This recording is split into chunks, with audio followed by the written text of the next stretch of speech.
नमस्कार दोस्तों, self study वाला पे आप सभी का स्वागत है। हम कर रहे हैं प्रीलिम्स का क्रैश कोर्स और उसमें आज हमें पढ़ना है सीएजी। तो नियंत्रक महालेखा परीक्षक पार्ट 5 में लास्ट चैप्टर है ये हमारा। आर्टिकल 148 से 151 केवल 4 आर्टिकल हैं। आपका काम तो 148 से ही चल जाएगा प्री के लेवल पे, पर बाकी वाले भी आप पढ़ोगे तो आपको याद रह ही जाएंगे। इरादतन एक याद करना है 148 कि नियंत्रक महालेखा परीक्षक का प्रावधान कंट्रोलर एंड ऑडिटर जनरल का प्रावधान कहाँ है, आर्टिकल 148 में। ओके,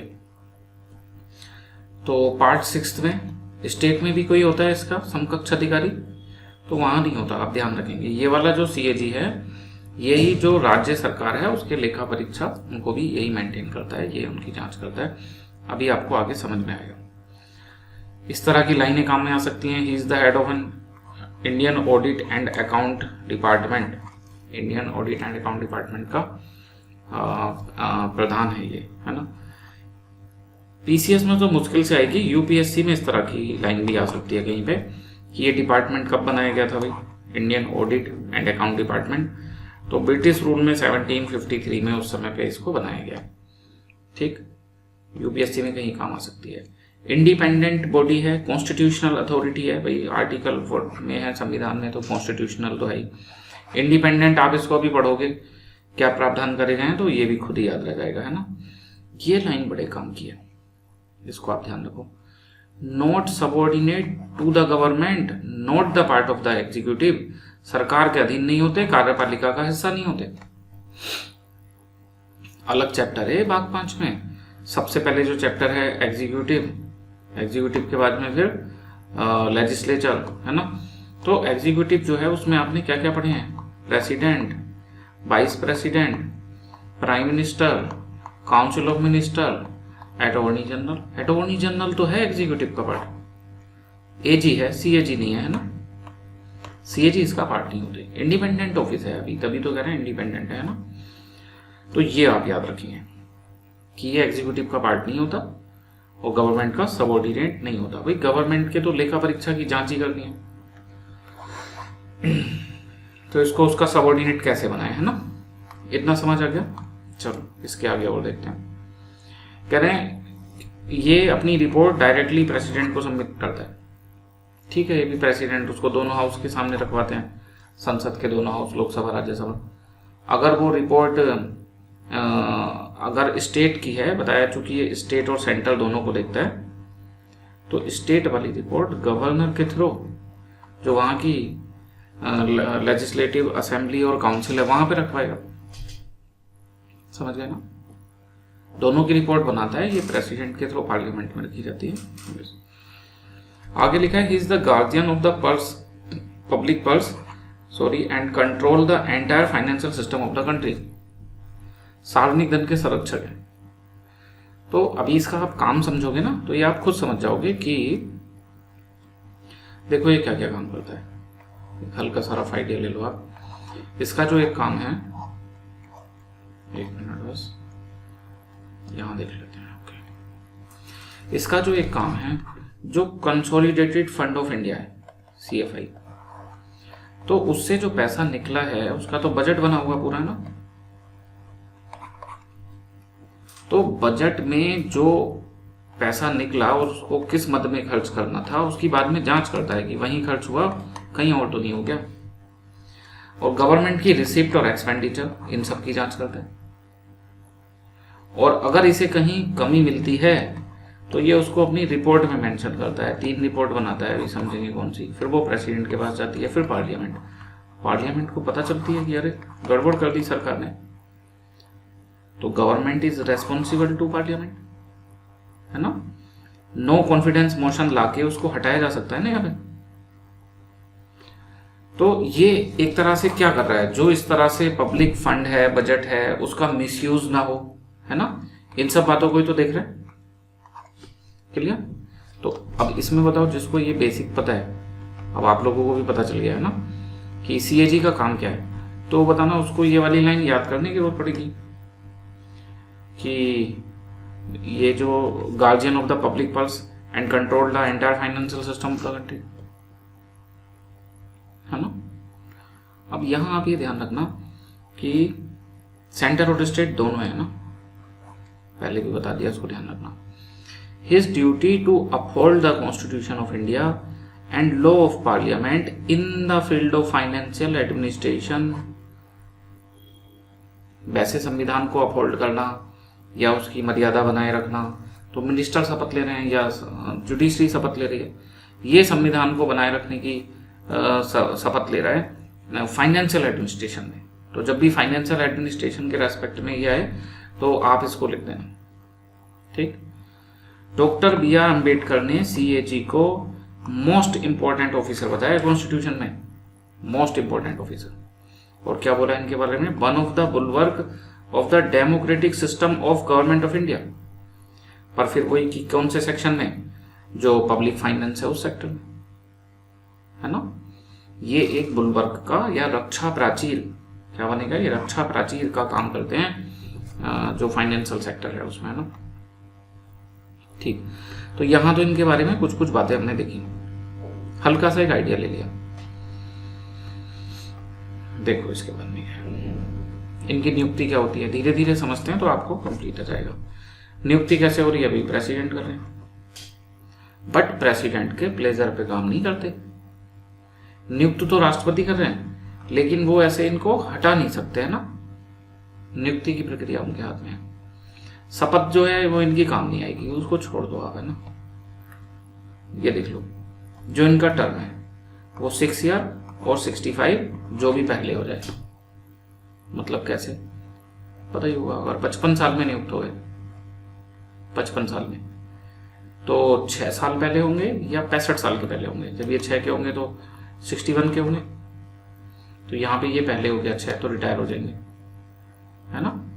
लेकिन अगर 62 ईयर्स के अपॉइंट हुए हैं तो 65 पहले आएगा, 6 साल तो बाद में कंप्लीट होंगे, तो फिर 65 पे रिटायर हो जाएंगे, जो भी पहले हो।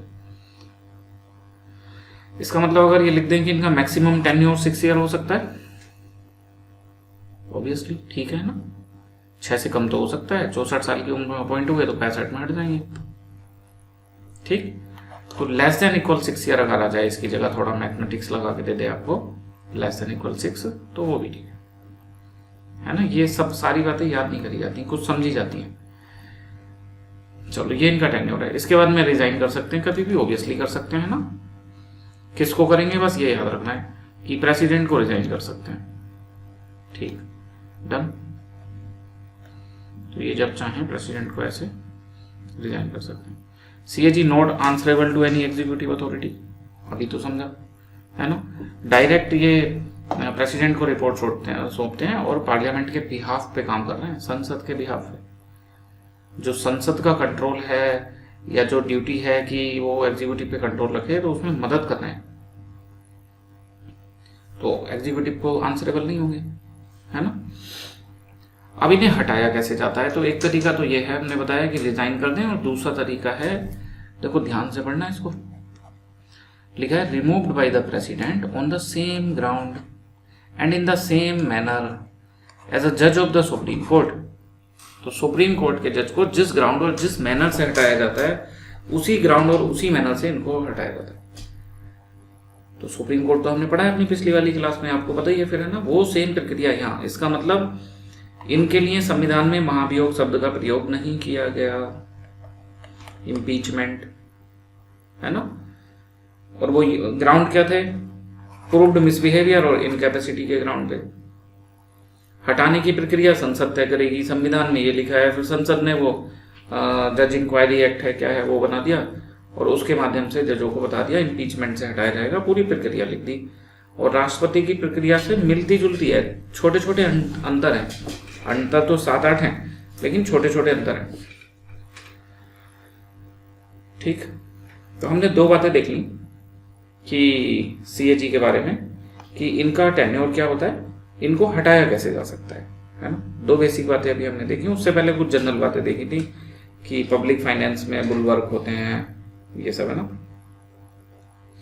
अब आप ये सोचो, ये सरकार की जांच करेंगे कि सरकार ने जो पैसा बजट में अलॉट हुआ है, या जो सरकार की आमदनी है, या जो खर्चे हैं, वो सही है या नहीं है, जिस मद में खर्चा पास हुआ था उसी मद में खर्च किया गया है या नहीं? तो इनका तो बड़ा महत्वपूर्ण काम है ना? तो सोचो, अगर इन्हें स्वतंत्र नहीं बनाया जाता, किससे स्वतंत्र? कार्यपालिका, एग्जीक्यूटिव से स्वतंत्र, उसकी तो इन्होंने जांच करनी है।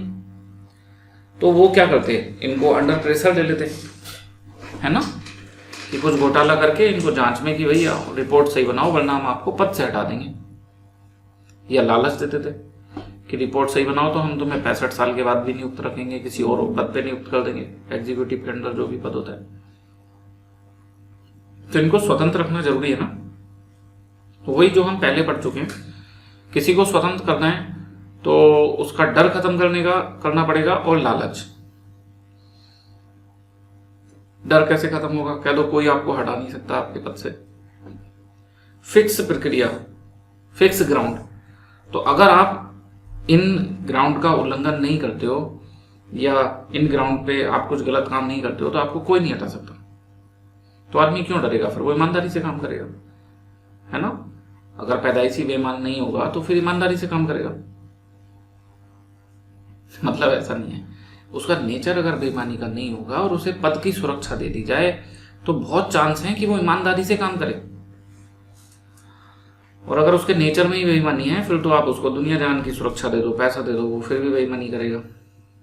तो बेईमान आदमी तो अपने सगे संबंधी को भी नहीं छोड़ता, उसका तो नेचर ही बेईमानी का हो जाता है ना। चलो, तो इनकी स्वतंत्रता के लिए क्या करा गया? वही जो सब सुप्रीम कोर्ट वगैरह का होता है कि सिक्योरिटी ऑफ टेन्योर 6 साल या 65 जो भी पहले हो, उससे पहले नहीं हटाया जा सकता, महाभियोग की प्रक्रिया से ही हटाया जाएगा। दूसरा, लालच की कहीं और नियुक्त कर देंगे तो कह रहे हैं not eligible for further office either under the government of India और स्टेट। किसी भी सरकारी पद पे कार्य नहीं कर सकते फिर, है ना। इसके भी जुगाड़ ढूंढ रखे हैं लोगों ने, बताया था आपको जब सुप्रीम कोर्ट में सेम चीज पड़ी थी, तो है ना। Number 3, his salary and other service conditions are determined by the parliament। भाई इससे इसे कैसे स्वतंत्रता मिलेगी? सोचो, अगर पार्लियामेंट डिसाइड नहीं करती, एग्जीक्यूटिव डिसाइड करते, यानी कि प्रेसिडेंट या prime minister, council of minister, तो जब चाहे घटा देते, सर्विस कंडीशन ऐसे चेंज करते कि वो परेशान हो जाता, है ना। तो एग्जीक्यूटिव की जगह लेजिस्लेचर को ये पावर दी गई है, इसको अच्छा माना जाता है ना। एग्जीक्यूटिव की जगह लेजिस्लेचर हो, चूंकि उसमें तो पक्ष विपक्ष सभी लोग हैं, अब सब मानेंगे तभी चेंज होंगे, ठीक। सैलरी सुप्रीम कोर्ट के जज के इक्वल है, तो मतलब वेतन भी अच्छा खासा मिल रहा है। सुप्रीम कोर्ट के जज, उनका वेतन सब आपको बताया था ना। देखो, जब उन्हें नियुक्त किया गया है, अपॉइंट किया गया है, तो उसके बाद उनकी सैलरी, पेंशन या जो अदर बेनिफिट है, उनमें कोई ऐसा चेंज नहीं हो सकता जो उनके लिए हित में ना हो। मतलब कोई निगेटिव, कोई प्रतिकूल परिवर्तन नहीं हो सकता। ये भी बढ़िया। एक बार नियुक्त हो गए तो कोई धमकी नहीं कि तुम्हारी सैलरी घटा देंगे, तुमको पद से हटा देंगे। तो भारत का संविधान बड़ा अच्छा संविधान है, इस बात का वो पूरा ध्यान रखता है कि अगर हम किसी व्यक्ति को जिम्मेदारी दें तो हम उसे शक्ति भी दें जिससे वो अपनी जिम्मेदारियों का निर्वहन कर पाए, बिना डरे, बिना भय और पक्षपात के, है ना। कुछ लोग आते हैं कभी जो कर पाते हैं, कुछ नहीं भी कर पाते हैं ना। इसके बाद में क्या है, देखो ये भी बड़ा अच्छा पॉइंट है, इसको भी याद रखने की जरूरत नहीं है। जो पहले से पॉलिटी पढ़ रहे हैं उनको बार बार बताया जा रहा है। देखना क्या लिखा है, पहले समझ लो क्या लिखा हुआ है। लिखा है the condition of service of person serving as in the Indian audit account department and the administrative power of the CAG are prescribed by the president after the consultation with CAG. हमने बताया था भारत में ऐसे करा गया है कि जो काम है वो जिस संस्था के द्वारा करा जा रहा है उसकी नियम प्रक्रिया उसी संस्था का अध्यक्ष वगैरह ऐसे तय कर रहा है। जैसे बताया था लोकसभा के नियम, तो क्या आ जाएगा, लोकसभा में अध्यक्ष, है ना, राज्यसभा में उसके चेयरपर्सन, पीठासीन अधिकारी। राष्ट्रपति को डीलिंग करनी है काउंसिल ऑफ मिनिस्टर से, किस फॉर्मेट में करें, कैसे करें, कौन नियम तय करेगा, प्रेसिडेंट। तो आसान है। तो सीएजी किस फॉर्मेट में डेटा इकट्ठा करेगा, टेबुलर फॉर्म में करेगा, कैसे करेगा, जो भी ड्राफ्ट होगा उसका, है ना, XYZ, उसे राइट है खुद डिसाइड करने का कि वो प्रेसिडेंट को कंसल्ट कर सकते हैं और प्रेसिडेंट उनसे कंसल्ट के बाद में वो इशू कर सकते हैं ना। डन। अब देखो जैसे मान लो उस व्यक्ति को तो स्वतंत्रता दे दो, लेकिन उसके अंडर में जितने भी लोग काम कर रहे हैं, ध्यान से समझना, उन पे कंट्रोल बना के रखो, तो वो व्यक्ति फ्रीली काम कर पाएगा? नहीं कर सकता। तो ये भी सेम सुप्रीम कोर्ट वाला प्रावधान है। सुप्रीम कोर्ट के केवल जज के लिए ही प्रावधान नहीं करे गए हैं, उनके जो ऑफिस का एक्सपेंडिचर है ना, ऑफिस एक्सपेंडिचर, तो वो सब भी सीधे सीएफआई से जाता है, बजट पे चर्चा नहीं होता। तो ये भी सब सुप्रीम कोर्ट जैसा हो गया प्रावधान, इसको भी याद करने की जरूरत नहीं है, कल की क्लास में देखा था हमने, है ना। देखो ये बड़ा बढ़िया है point. No minister can represent the CAG in the parliament, his report are submitted directly to the president who then lay before the house of the parliament. तो बता दिया सेंटर वाली प्रेसिडेंट को, राज्य वाली गवर्नर को, फिर वो वहां का जो स्टेट लेजिस्लेचर है उसमें रखेगा और ये रखेंगे पार्लियामेंट। तो इसमें याद करने की तो कोई जरूरत ही नहीं है, हमने बता दिया ना, गवर्नमेंट के अंडर में काम नहीं करते, एग्जीक्यूटिव का पार्ट नहीं होते, तो कोई एग्जीक्यूटिव उनको कैसे रिप्रेजेंट करेगा? समझ गए ना। तो ये बहुत बढ़िया पॉइंट है, प्री में आ सकता है, ध्यान से पढ़ोगे ना तो देखो, आप याद तो करना ही अच्छी बात है, आइडिया बनाते हुए चलना दिमाग में। शुरू से क्लास में यही फोकस है कि देख के आप तुक्का लगाओ और आपका तुक्का सही हो, लॉजिक बनाते हुए चलना, बोले हाँ ये बात तो ठीक लिखी हुई है ना। देखो फिर क्या लिखा है, CAG is not answerable to the parliament through a minister, ये तो बता ही दिया, सेम ही चीज हो गई है ना। ठीक, तो ये हमने इनका दूसरा पॉइंट देख लिया कि इनको इंडिपेंडेंट बनाए रखने के लिए क्या प्रावधान किए गए। अब आता है इनकी ड्यूटीज एंड पावर, सीएजी की क्या ड्यूटी एंड पावर है, उसको बड़े ध्यान से समझना।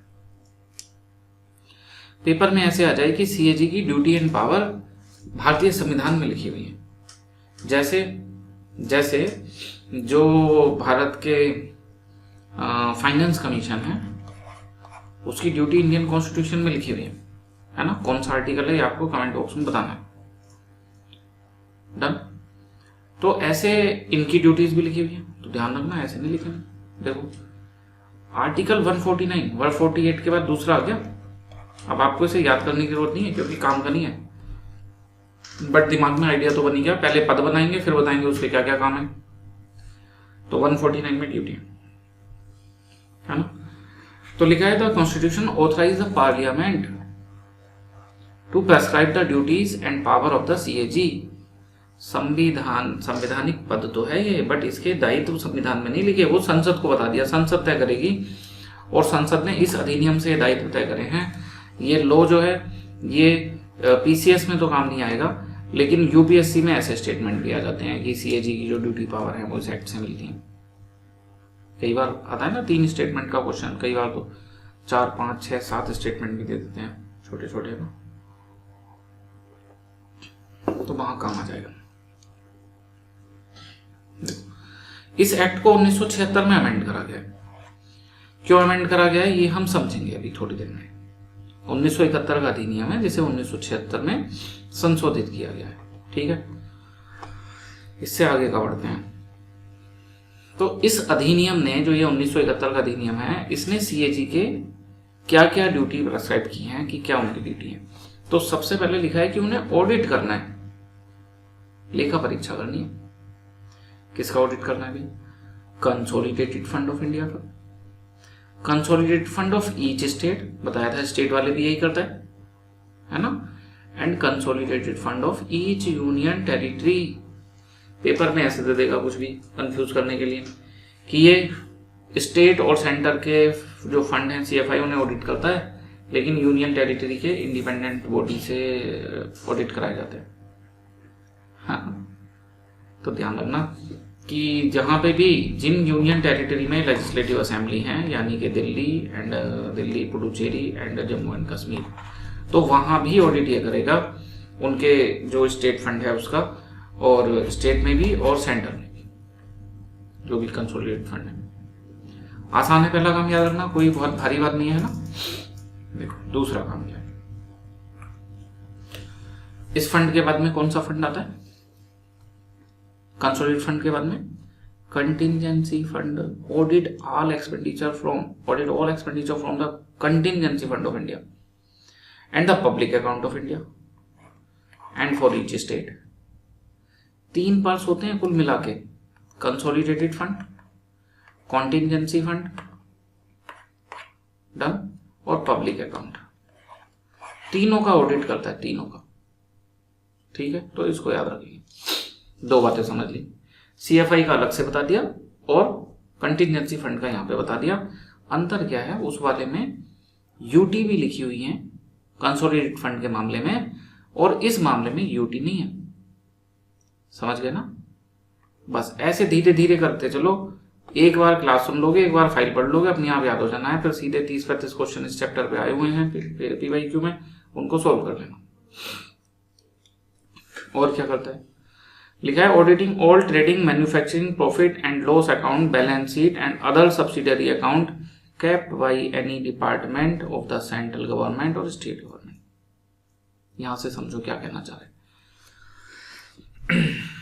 पता है, अगर मीनिंग समझ में आ जाए तो याद करना फिर बड़ा आसान है, वो उसमें कोई दिक्कत नहीं है। हमने देखा सरकारों के, चाहे राज्य सरकार हो, केंद्र सरकार हो, उनके संचित निधि, आकस्मिक निधि, लोक लेखा, इनकी ये ऑडिट करता है। लोक लेखा की बात है तो वो स्टेट के करता है, बाकी की बात यूटी भी करता है। यूटी में सब नहीं है, 3 है जहां पे लेजिस्लेचर। तो अब ये नई क्या बात बोली, डिपार्टमेंट अंडर मिनिस्ट्री। तो जैसे कि मान लो डाक विभाग है, पोस्ट ऑफिस डिपार्टमेंट, तो गवर्नमेंट के अंडर में एक डिपार्टमेंट है, तो उसकी जांच भी यही करेगा। क्लियर है? जो डिपार्टमेंट की बात है वो समझ में आ गई। He audit the receipt and expenditure of the center and each state to satisfy himself that the rules and procedure in that behalf are designed to secure an effective check on the assessment, collection and proper allocation of revenue। तो पढ़ के तो हमने पूरा सुना दिया। आपके जो काम का है वो ये है, कहते हैं ना कीवर्ड हाईलाइट कर लेने चाहिए। तो पहले कीवर्ड था सीएफआई।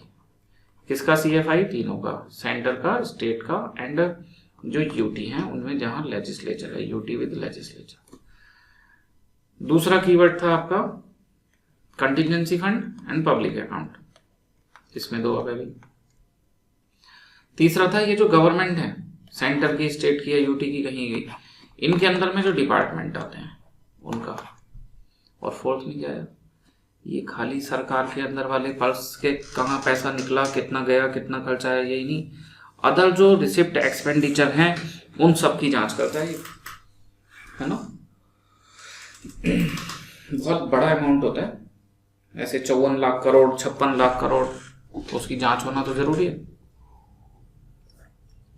देखो इसके बाद में क्या लिखा है भाई, देखना। और भी कई संस्थाएं हैं इससे अलग जिनका ऑडिट करता है, जैसे लिखा है all bodies substantially financed from the centre and state revenue. अगर केंद्र सरकार और राज्य सरकार से ऐसी संस्थाएं हैं जिनको बड़े मात्रा पे धन मिलता है तो उनकी भी जांच कर सकता है ना। जैसे गवर्नमेंट एडेड बहुत सी चीजें होती हैं, स्कूल भी हो सकते हैं गवर्नमेंट एडेड, है ना। सरकारी कंपनियों की भी करता है, पीएसयू जैसे मान लो पीएनबी है, एसबीआई है, तो उनका भी यही करेगा लोक लेखा। जो भी गवर्नमेंट कंपनियां, गेल, भेल, एनटीपीसी, है ना। जो पहले देख रहे थे वो डिपार्टमेंट थे, जैसे डाक खाना, पोस्ट ऑफिस, है ना। तो अदर कॉर्पोरेशन और bodies when so required by related law, अगर कानून ने किसी और को बताया तो उनको भी करेगा। ये सब चीजें हमने देखी। इसके बाद में लिखा है कि जो सेंट्रल गवर्नमेंट और स्टेट गवर्नमेंट है उन्होंने जो डेट लिया है ना, एंड जो सिंकिंग फंड डिपॉजिट है, एडवांसेस हैं, सस्पेंस अकाउंट है, रेमिटेंस बिजनेस है, इन सब की भी जांच करेगा। ठीक, सरकार, राज्य और केंद्र सरकार दोनों ही लोन लाती हैं, तो उन सब की जांच भी कर रहे हैं। इससे अलावा लिखा है audit the account of any other authority requested by president और गवर्नर। सेम वही हो गया ना, इलेक्शन कमीशन जैसा कि ये काम करने हैं, इसके अलावा जो प्रेसिडेंट बताएं, इलेक्शन कमीशन नहीं, फाइनेंस कमीशन, वित्त आयोग जैसे करता है। तो ये भी फंक्शन हो गया कि इन सब के अलावा जो प्रेसिडेंट या ये बताएंगे तो वो वाला काम करेगा। ठीक, और ये तो हमने देख ही लिया कि केंद्र और राज्य के खाते किस रूप में रखे जाएंगे, इसने जांच करनी है खातों की तो बताएगा कि भाई ऐसे बना के दो रिपोर्ट, अभी मैं अच्छे से जांच कर पाऊंगा। समझ लिया कि है ना, जो है वही करता है। अब इतने सब चीजों की ये जांच कर रहा है, रिपोर्ट बना रहा है, उसमें लिखेगा कि ये सही पाया गया, गलत पाया गया, घोटाला हुआ, कितना हुआ, क्या हुआ, सब लिखेगा। तो वो रिपोर्ट किसको देगा, तो बता दिया है ना, प्रेसिडेंट को। और वो कहाँ रखवाएंगे इसको, पार्लियामेंट को। ठीक, ये हमने समझा। दूसरी रिपोर्ट हमने बता दी है, वो यहाँ पे लिखा हुआ है, गवर्नर, स्टेट लेजिस्लेचर, दोनों आर्टिकल 151 में।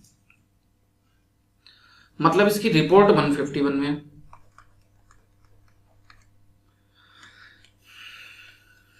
इसका पद 148 में है ना, नियुक्ति वगैरह, और जो इसकी ड्यूटी है वो 149 में है।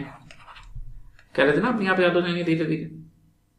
तो रिपोर्ट बना के किसको देता है, वो आर्टिकल 151 में। एक ये वाला पॉइंट बड़ा काम का है, डायरेक्ट क्वेश्चन ऐसे आ सकता है, किसी भी कर या शुल्क की शुद्ध प्राप्ति का निर्धारण और प्रमाणीकरण करता है और इसका निर्णय अंतिम निर्णायक माना जाता है। मान लो सेंट्रल गवर्नमेंट बोल रही है कि इस बार हमें जीएसटी में 20 लाख करोड़ रुपए मिले, सीएजी कह रहा है 20 लाख करोड़ नहीं भाई 18 लाख करोड़ रुपए मिले, तो 18 लाख करोड़ ही माने जाएंगे, है ना। जो नेट प्रोसीड है वो जो ये सर्टिफाई करता है वो माना जाता है, और हिज सर्टिफिकेट इज फाइनल। तो ये आप ध्यान रखना। एक और बात अब यहां से आगे की समझ लो आप। इसके रिपोर्ट गई सेंटर के रेफरेंस में, समझते हैं। यहां से रिपोर्ट दी इन्होंने अपनी, और वो रिपोर्ट चली गई सीएजी से, सीएजी से प्रेसिडेंट के पास। प्रेसिडेंट ने रखवा दी पार्लियामेंट में। अब 3 रिपोर्ट आई है पार्लियामेंट में। अब इन रिपोर्ट पे गहन चर्चा होगी। बताया पार्लियामेंट खुद से गहन चर्चा नहीं कर पाती, साल में मिलते ही कितने दिन है ना। तो फिर इसने कमेटी बना रखी है, वो करती है गहन चर्चा, और वो अपनी रिपोर्ट फिर पार्लियामेंट को बताती है। तो सीएजी की रिपोर्ट सीधा पार्लियामेंट्री कमेटी के पास जाती है। उसका नाम है पब्लिक अकाउंट कमेटी। 2 रिपोर्ट इसके पास जाती हैं। एक और रिपोर्ट है उसकी, है ना, report on public sector undertaking, तो वो पीएससी के पास में नहीं जाती है ना। तो पीएससी के पास रिपोर्ट आ गई, और इस पब्लिक अकाउंट कमेटी या लोक लेखा समिति में पार्लियामेंट के लोग हैं, पर वो इकोनॉमिक्स के एक्सपर्ट तो है नहीं जो डेटा देख के पहचान पाए, है ना। तो वो क्या करते हैं, ये जो संसदीय समितियां हैं उसमें सीएजी को आमंत्रित किया जा सकता है, और वो अपनी विशेषज्ञ राय फिर इनको समझा सकते हैं कि देखो भाई क्या हुआ है, कैसे इसको समझना है, जो अकाउंट उन्होंने दिया है बना के, जो रिपोर्ट दी है। तो सीएजी मदद कर रहे हैं ना किसकी, पीएससी की, पब्लिक अकाउंट कमेटी की, कंट्रोलर ऑडिटर जनरल। तो सीएजी फिर पब्लिक अकाउंट कमेटी के क्या हो गए, guide, friend and philosopher of the public account committee. इसमें भी याद करने की जरूरत नहीं है, अभी देख लेंगे इनकी रिपोर्ट कहाँ कैसे सबमिट होती है, तो ये वाली बात फिर अपने आप याद हो जाएगी। स्टेट गवर्नमेंट वाला तो हमने देख लिया। यहां एक अंतर है ना, देखो यहां लिखा है compile and maintain the account of state government. बड़े ध्यान से समझना, सीधे गलती हो सकती है यहां पे, वरना थोड़ी देर पहले लिखा था audit, he audit the account of state government and central government. Audit दोनों का कर रहा है, स्टेट गवर्नमेंट का भी और सेंट्रल का भी। लेकिन जब कंपाइल करने और मेंटेन करने की बारी आ रही है तो खाली स्टेट गवर्नमेंट का कर रहा है ना। तो यहां से एक डिस्प्यूट है, पहले उसको समझ लो फिर बताएंगे इससे आगे की कहानी। नाम है इनका कंट्रोलर एंड ऑडिटर जनरल, यानी कि नियंत्रक वह महालेखा परीक्षा। ऑडिट करना है इसका मतलब हुआ कि ये ऑडिट करते हैं, इसका मतलब ये कंट्रोल करते हैं। तो बताना सीएजी क्या फंड निकलने से पहले उनके हस्ताक्षर होते हैं, कुछ देशों में होता है ऐसा, है ना। हमारे यहाँ तो बस पार्लियामेंट से बजट पास होता है। तो ये नियंत्रक नहीं है, इनके नाम में है कंट्रोलर या नियंत्रक महालेखा परीक्षक, बट ये रियल में नियंत्रण है नहीं, मतलब नियंत्रक है नहीं। ऑडिटर हैं, हाँ सही बात है, स्टेट के भी हैं, सेंटर के भी हैं, इनकी कंपनियों के भी हैं, इनके डिपार्टमेंट के भी हैं। ठीक, एक नई बात है, क्या ये ऑडिटर इनको बोला जा रहा है, तो ऑडिटर का तो काम भी होता है रिकॉर्ड को मेंटेन करना और फिर जांच करना। तो ये रिकॉर्ड मेंटेन नहीं करते, ये बनाते नहीं है लेखा को कि कितना पैसा कहां खर्च हुआ, है ना। अभी की स्थिति में बस ये बने बनाए लेखा की जांच करते हैं। पर अब आप यहां एक स्थिति समझ लो जरा, 1976 की बात है ना, 1976, इससे पहले क्या होता था और अब बाद में क्या होता है। पहले ये अकाउंट को जो पूरा डेटा होता था उसको इकट्ठा भी करते थे, कंप्लाई भी करते थे, और उसके बाद में फिर उसे ऑडिट भी करेंगे। और क्या एक टर्म लिखी है, कंपाइल करना, मेंटेन करना, ऑडिट करना। यहां पे मिल जाएगा आपको ये संकलित और संधारित, हिंदी में थोड़ा सा ऐसे सीन रहता है, कंपाइल, मेंटेन, ऑडिट,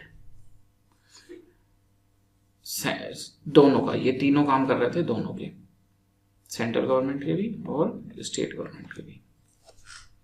ये शक्तियां इनको मिली हुई थी। किससे मिली होंगी? ऑब्वियसली वो जो 1971 का कानून है, संविधान से थोड़ा ना मिली है। पहले भी बताया कि संविधान ने तो बता दिया संसद बनाएगी, संसद ने कानून बना दिया। ठीक, फिर बताया था हमने अभी थोड़ी देर पहले कि बाद में समझेंगे, 1976 में इस कानून में ऑडिट करा गया और इनको बोल दिया कि भाई आप खाली ऑडिट करो, सॉरी अमेंडमेंट किया गया और इनको बोल दिया गया आप खाली ऑडिट करो, आप इसको कंपाइल मत करो और मेंटेन मत करो, ये वाला काम छोड़ दो। इसके लिए हम अलग से एक डिपार्टमेंट बना लेंगे, ये वाला काम तो CAGC कराएंगे। और यहाँ पे बनाया है इन्होंने अकाउंटेंट जनरल, इस तरह से कुछ नाम है, AGC, जस्ट अ मिनट,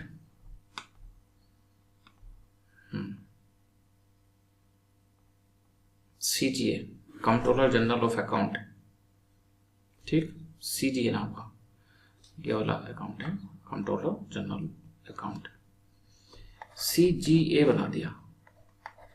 ये वाला जो है CGA, ये बाद में चला गया। तो ये संस्था बना के संस्था को बोल दिया कि ये वाले दोनों काम आप करना, और ऑडिट जो है वो CAG करेगा बस। इसके पीछे कारण क्या दिया गया? खुद ही खाते बनाओ, खुद की जांच करो, खुद खाते खुद जांच। तो ऐसा लग रहा है अपनी जांच अपने आप ही कर रहे है ना। तो बोले रिकॉर्ड को मेंटेन नहीं करेंगे, मेंटेन सरकार खुद से करेंगी ये। अब यहां एक बात और समझना, देखो बाकी बातें पढ़ने की होती हैं, आप फाइल में पढ़ लोगे, जो बारीक पॉइंट होता है बस टीचर का यही काम है, वो समझा दे आपको जहां आप गड़बड़ करोगे। तो यहाँ क्या बारीक पॉइंट है इसको समझो बड़े ध्यान से। ये जो 1971 का अधिनियम है जिसके हिसाब से CAG ये काम करता था, ये पार्लियामेंट ने बनाया था। इसका मतलब इसमें चेंज करने की शक्ति पार्लियामेंट को है। तो पार्लियामेंट ने चेंज कर दिया सेंटर के लिए कि भाई तुम ये दोनों काम मत करना, ये वाला करना। तो क्वेश्चन ये है, स्टेट के लिए क्या हुआ? स्टेट खुद तो कर नहीं सकते अपना चेंज। पहले तो यही पॉइंट याद रखना कि CAG की जो शक्तियां, पावर है, उन्हें बदलने की जो शक्ति है वो केंद्र सरकार के पास है, वो उससे संबंधित विधान ला सकती है ना। तो सेंट्रल गवर्नमेंट ने 76 में संशोधन करके बदल दिया। अपने बारे में क्या करा खुद सेंट्रल गवर्नमेंट ने अपने बारे में? इसके लिए अलग डिपार्टमेंट बना दिया CGA, और ये वाला काम CAG को करने दिया। स्टेट को क्या बोला? स्टेट को बोला कि आप चाहो तो आप भी ये व्यवस्था लागू कर सकते हो, वरना पिछली बनी रहने दे सकते हो। उन्हें चॉइस दी गई। तो पता है, एक दो स्टेट को छोड़ के, नाम लिखे हैं उनके फाइल में, सबने पुरानी व्यवस्था को जारी रखा। बोला ना तो हमारे पास इतना फंड है, ना हमारे पास ऑर्गेनाइजेशन है पूरी व्यवस्था की हम इनको खुद से मेंटेन कर पाए, तो CAG को ही करने दो। तो अभी की जो वर्तमान स्थिति है वो क्या है? बहुत से लोग ये पढ़ के बैठ जाते हैं कि सीएजी अकाउंट को मेंटेन नहीं करता, वो खाली ऑडिट करता है ना। तो एक बात है कंपाइल करना, संकलित करना, एक है मेंटेन करना और दूसरा है ऑडिट करना। सेंट्रल गवर्नमेंट का तो केवल ये करता है, स्टेट गवर्नमेंट के तीनों काम करता है। बस इतनी बात आपको याद रखनी है। और ये जो नई व्यवस्था है ये किससे आई है? 1976 वाले अधिनियम से। 1971 वाले में तो ये जो सेंट्रल गवर्नमेंट है उसके भी तीनों करता था। आसान है, कोई बहुत भारी बात तो नहीं है। चलो, तो ये पावर फंक्शन हमने देख लिया, किसको चेंज करने का अधिकार है ये भी हमने देख लिया। अच्छा, ये जो नई संस्था बनाई है सीजीए, ये मिनिस्ट्री ऑफ फाइनेंस के अंडर में बनाई है। काम तो नहीं आएगा पर आप ऐसे पढ़ सकते हो, है ना। स्टेट गवर्नमेंट का एक्सेप्शन है, क्या एक्सेप्शन है बता दिया कि वहां पे सीजीए काम नहीं देखता, अभी भी सीएजी ही काम देखता है। ठीक है, अब देखो इसके बाद में क्या लिखा है, आर्टिकल 150, इसमें क्या बोले, लिखा है कि of the constitution state that the account of the union and state shall be kept in such form as president may on the advice of CAG. तो ये बता ही दिया, बस वहाँ आर्टिकल नहीं बताया था 150 के। देखो 4 आर्टिकल हैं, बताया था याद नहीं करवाएंगे और आपको याद हो जाएंगे, धीरे धीरे वो आपको याद हो जाएंगे। कौन कौन से आर्टिकल हैं? 148 सीएजी होगा, कैसे नियुक्त होगा, कैसे हटेगा, ये सब बातें होगी। 149 इसकी ड्यूटी है। 151 ये कौन सी रिपोर्ट बनाता है, 3 रिपोर्ट बनाता है, तीनों की प्रेसिडेंट को दे देगा और वही 3 रिपोर्ट स्टेट वाली होंगी तो वो गवर्नर को, फिर वो पार्लियामेंट में अपने स्टेट लेजिस्लेशन लगवाएंगे। 150 कि वो जो अकाउंट के जो स्ट्रक्चर है, जो फॉर्म है, वो प्रेसिडेंट तय करते हैं सीएजी से डिस्कस करने के बाद। भाई इन्होंने चेक करना है तो ऑब्वियसली इनसे पूछ के कि किस में इजीली कर पाए, है ना।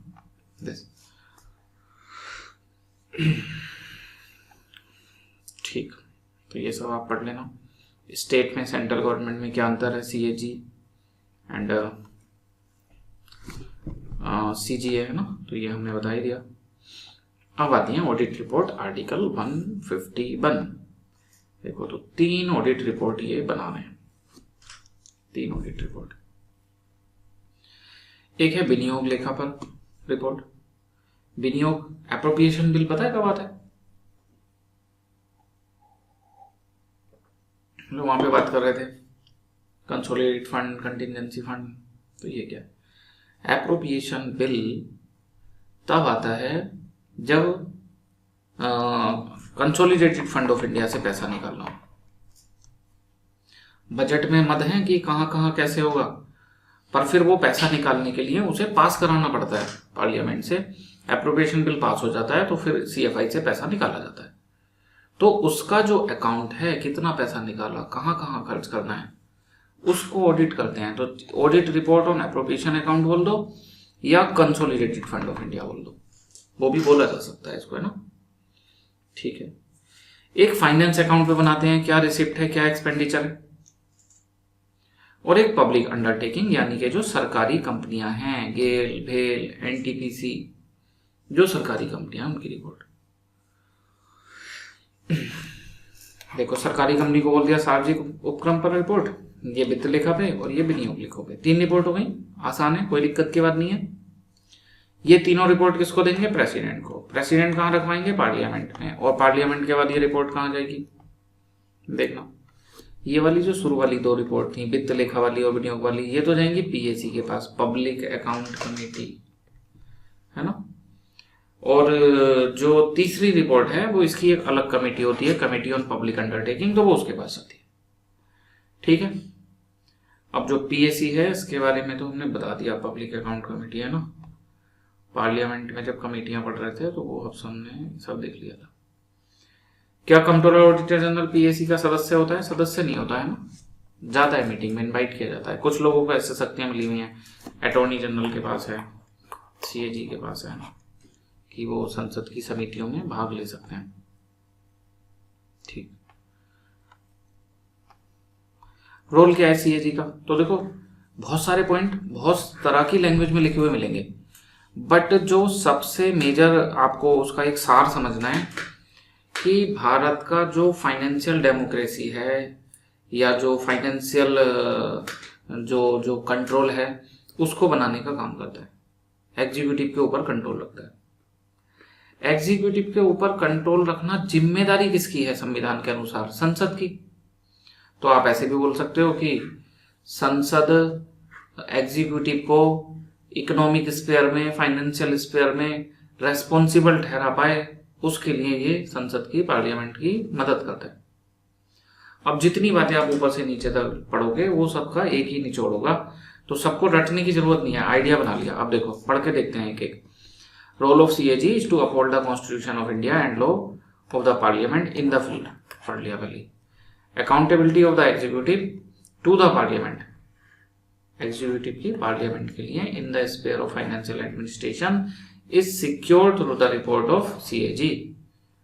ये भी सही है ना, फाइनेंशियल सेक्टर में उसको मदद करता है। ये वाली लाइन देखो जरा, CAG is an agent of the parliament and conduct the audit of expenditure on behalf of parliament. बार बार बता तो रहे हैं, संसद का काम है। संसद विशेषज्ञ नहीं है, तो उसने विशेषज्ञ व्यक्ति रख रखा है कि तुम रिपोर्ट बना के हमें दे दो और हमें आके हमारी कमेटी में समझा भी देना, बाकी सब फिर हम देख लेंगे, है ना। ये कहानी ऐसे सुनना जरूरी है, फिर आपको ये सब याद करने की जरूरत नहीं है कि पार्लियामेंट के बिहाफ पे ये करता है, ऐसा है ना, इजिली समझ आ जाएगा। बाकी फाइल पढ़ना, सीधे क्वेश्चन करना, ये वाली लाइन भी काम की है। इसमें कर देंगे कुछ लोग गड़बड़, पेपर में भी आती है ना, बहुत बढ़िया, समझते हैं। देखो आप ये बताओ कि जो CAG है, यहां रखना बता दें,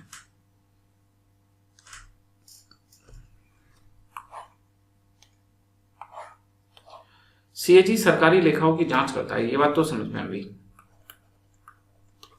तो ये बस यही देखता है कि आइटम जो है वो, मान लो कोई डिपार्टमेंट है A या एजुकेशन डिपार्टमेंट, कि इसमें पैसा अलॉट हुआ था, मान लो 6 लाख करोड़, या कोई स्कीम, कोई योजना, कुछ भी मान सकते हो, और उसी में खर्च हुआ।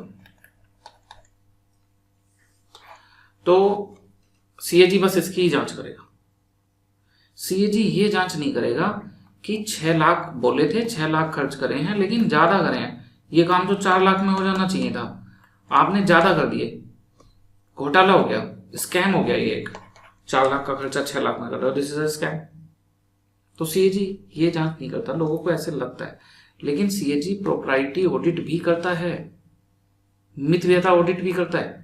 वो ये तो बताते ही है कि हाँ सही मद में खर्चा हुआ है, ये भी बता रहे कि ज्यादा खर्चा हुआ है, कम हो सकता था, है ना। बट इसमें एक बात क्या है, ऐसे समझ लेना, जो प्रोप्राइटी ऑडिट है, ये वाला ऑडिट, जिसमें वो देखता है कि जो खर्चा है विजडम, फेथफुलनेस एंड इकोनॉमी, दिमाग से, बुद्धि से और ईमानदारी से, मितव्यता से, मतलब सेविंग करते हुए खर्च किया गया है, नहीं, ये ऑडिट भी CAG करता है। बोले इसमें समझने वाली क्या बात है? समझने वाली बात इसमें ये है कि जहां एक तरफ लीगल ऑडिट, रेगुलेटरी ऑडिट इसकी ड्यूटी है, 1971 फिर 76 के अमेंडमेंट एक्ट के तहत प्रोप्राइटी ऑडिट इसकी ड्यूटी नहीं है, ये चाहे तो करे, ना चाहे तो ना करे।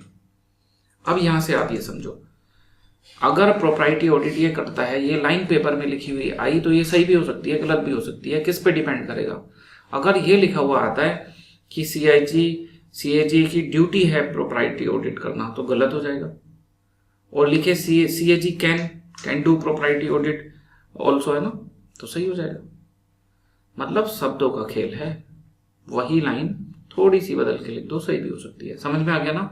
ये कंपलसरी नहीं है, अनिवार्य नहीं है, स्वैच्छिक है, वॉलेंट्री है, वो चाहें तो इसको कर सकते हैं। ठीक, तो ये बात समझनी थी। और कुछ ऐसा इसमें जो है वॉचडॉग है, ये तो समझ में आई है आपको। लिमिटेशंस हैं इसकी, कुछ लिमिटेशंस पे में भी क्वेश्चन नहीं बनेगा, UPSC कभी कुछ पूछ सकता है। जैसे ये जो सीक्रेट सर्विसेज पे खर्च होता है उसको नहीं ऑडिट कर सकता, वरना तो सोचना कितना आसान हो जाएगा।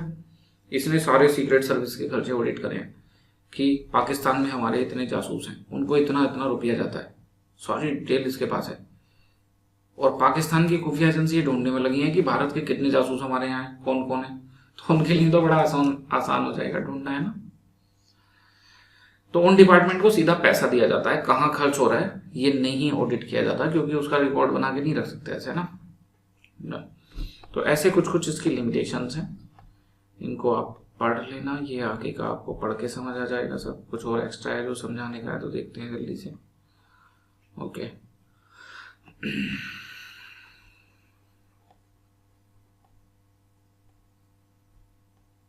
ये सब समझ आ जाएगा, है ना, इसमें कुछ नहीं है बताने का।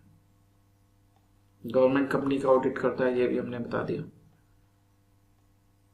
इसके अंडर में एक ऑडिट बोर्ड होता है ये भी हमने बता दिया। इस बोर्ड में कौन कौन है, अध्यक्ष, चेयरमैन, ये सब नहीं पूछा जाएगा।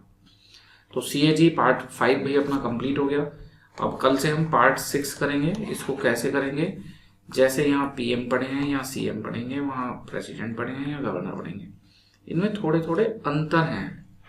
मतलब ऐसे अगर हम यहाँ गवर्नर के बारे में हमें कोई मान लो कि 40 पॉइंट पढ़ने हुए, तो उसमें से 35 पॉइंट तो प्रेसिडेंट में और इनमें समान होंगे, 5 का अंतर है, तो बस हम ये अंतर ही पढ़ेंगे। CM में और PM में किसी एक बात का अंतर होगा तो बस वही पढ़ेंगे, है ना।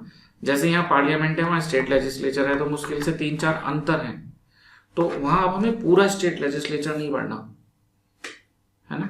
जो अंतर है वो हम बता देंगे कि भाई जो वहां पे लोकसभा थी वैसे यहाँ पे लेजिस्लेटिव असेंबली है, बट ये अंतर है, इसको ध्यान रखना। उससे अलग कुछ भी आ जाए तो आप पार्लियामेंट समझ के आंसर कर देना, आपका सही हो जाएगा। तो ये जो पार्ट 6 है ये बिल्कुल पार्ट 5 के जैसा है, तो ये जल्दी खत्म कर लिया जाएगा। चलो फिर आज इस वीडियो में इतना ही। जय हिंद, जय भारत।